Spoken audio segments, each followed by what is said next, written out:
Hello and welcome to another math video. We begin this video by looking at how to graph the equation y plus x equals 4. Specifically, we will be looking at, in order to do that, we'll be completing these ordered pairs. So an x value of 3, an x value of 4, and an x value of 1.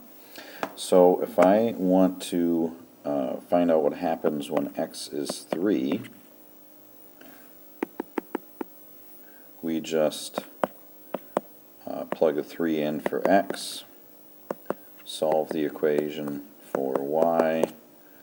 So when x is 3, y is 1. So I've got that ordered pair, 3, 1. I can go ahead and plot that on my graph. And then we do the same thing for 4, and we'll do the same thing with 1. So if x is 4, we have y plus 4 equals 4. So when we subtract that 4, we find out that y is 0 when x is 4. So that would be the ordered pair 4, 0. So 4, 0 would be here. And then again doing the same thing when x is 1. So y plus 1 equals 4. Subtract the 1, we get y equals 3. Let's see, so when x is 1, y is 3, and so it looks like that. Those 3 points are enough in order to graph that line, and that's really all we need to do there. So here we've got two goals, really, finding the intercepts and also graphing the equation. If I want to find those intercepts, what I can do is make a fairly short table here. Just have plug a 0 in for x and plug a 0 in for y.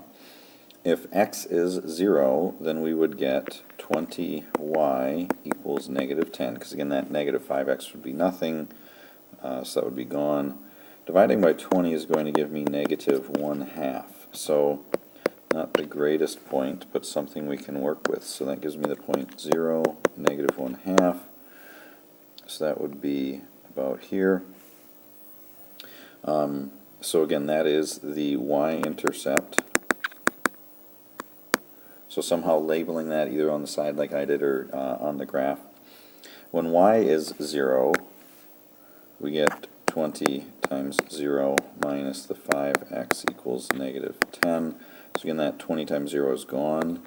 Negative 5x equals negative 10. We divide by the negative 5. And we get x equals 2.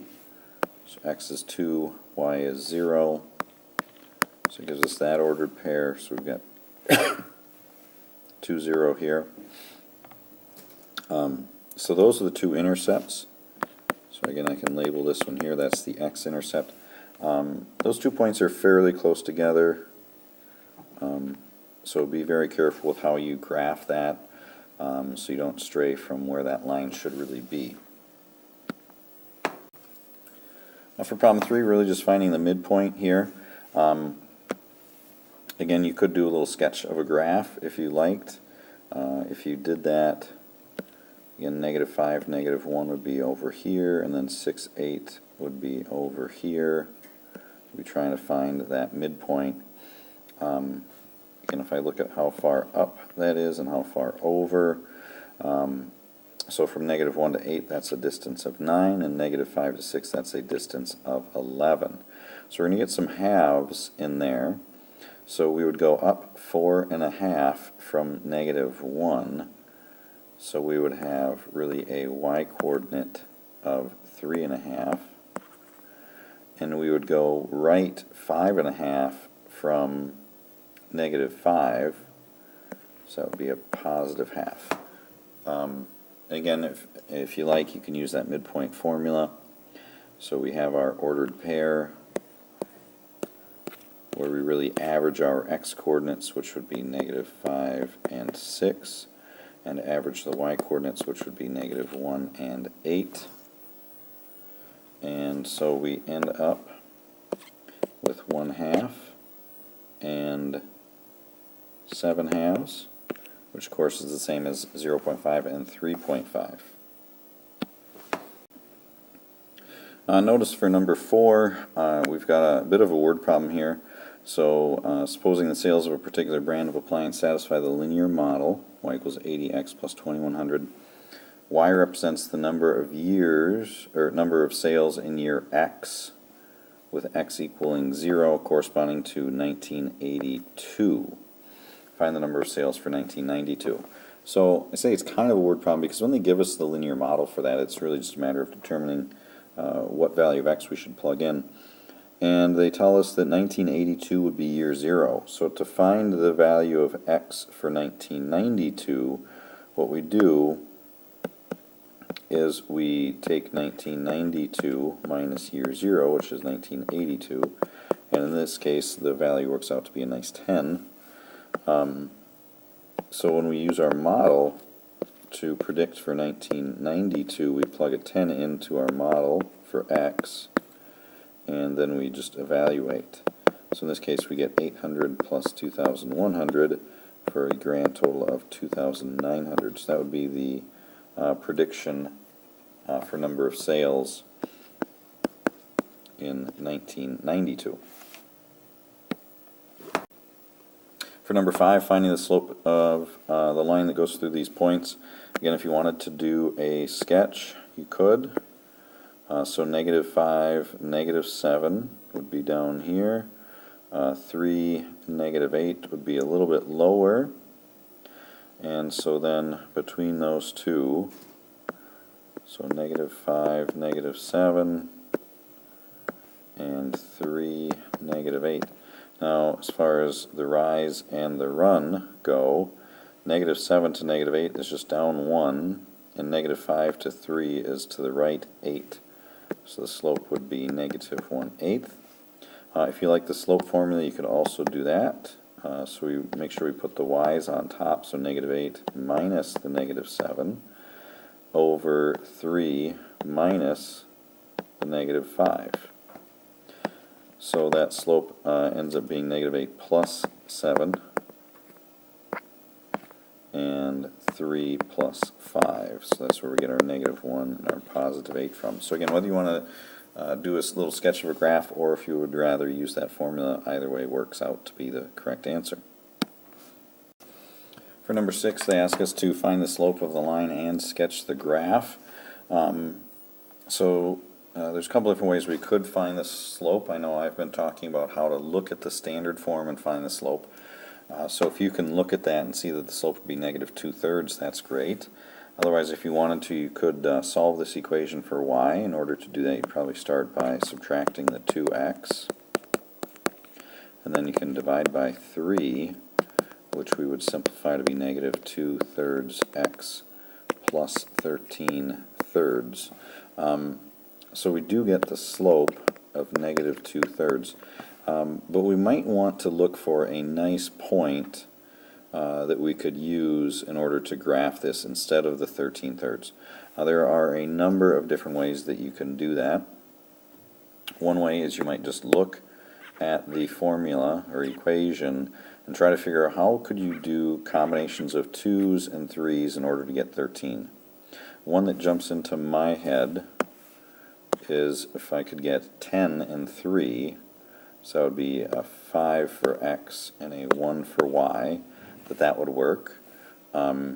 If you can't necessarily just look at that kind of thing and figure out different pairs that work, again, you could just make a table of values and go from there. You might also, again, find a different ordered pair that works.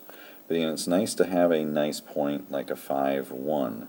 Once you have that, then graphing the rest of it using the slope is not that tough to do. So from 5, 1, I can go down 2 and right 3 to get to another point. Or I could also go up 2 and left 3. Again, that shows me another ordered pair that would work well. So we can see there that appears the solutions for this one are 2, 3, the 5, 1, and also 8, -1. So again, if those don't all work in that equation, then we know we did something wrong. Now the 2, 3 gives us 4 plus 9 equals 13, which is true. The 5, 1 gives us 10 plus 3 equals 13, which is true. And the 8, negative 1 gives us 16 minus 3 equals 13, which is true. So that does seem to verify that, yes, we found the right points and slope in order to graph that line. So then we just do a nice job of graphing that.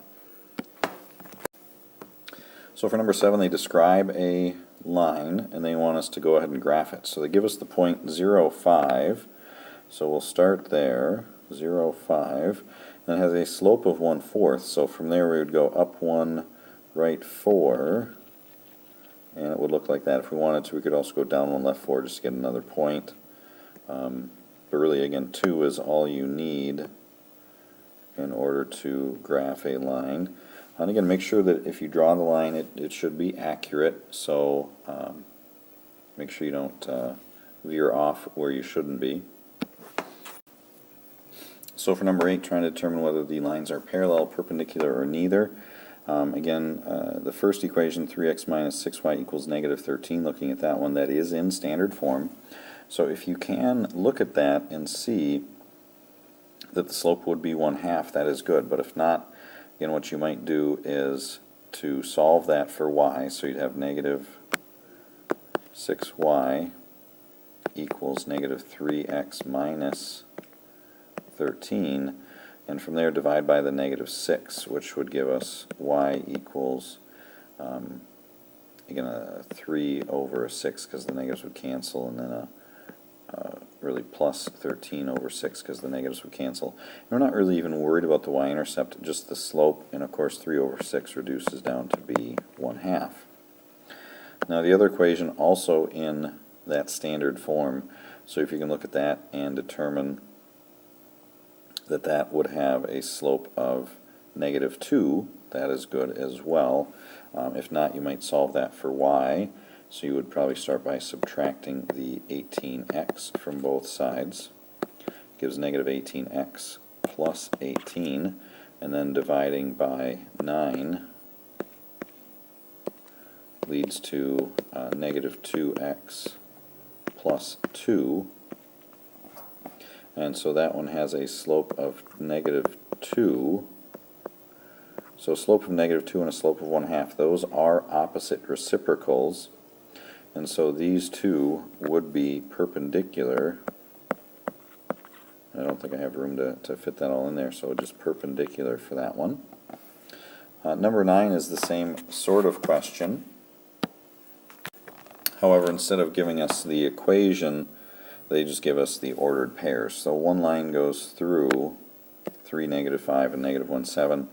The other one goes through 6, negative 13, and negative 2, 11. Again, you could do a sketch of both of those. Let's see, 3, negative 5 would be down here. Negative 1, 7 would be up here. And 6, negative 13 would be down here, and negative 2, 11 would be up there. So certainly seems possible that those could be parallel, but also they might be neither. So we'd really have to look at those slopes. Again, if we use the slope formula, you could also look at that graph. But 7 minus the negative 5, and then if we start with the 7, we also have to start with the negative 1 minus the 3. So 7 plus the 5, we're talking 12 over negative 4. So that green line has a slope of negative 3. And we can do the same thing for the blue line. If I do 11 minus a negative 13, if I started with 11, I need to start with the negative 2, so then minus the 6. And we end up with 11 plus 13, so 24 over negative 8, which is also negative 3. So they're both negative 3. So those are parallel, like we thought would at least be possible based on even just a little sketch of the graph. Thanks again, as always, for watching, and hopefully you found this helpful.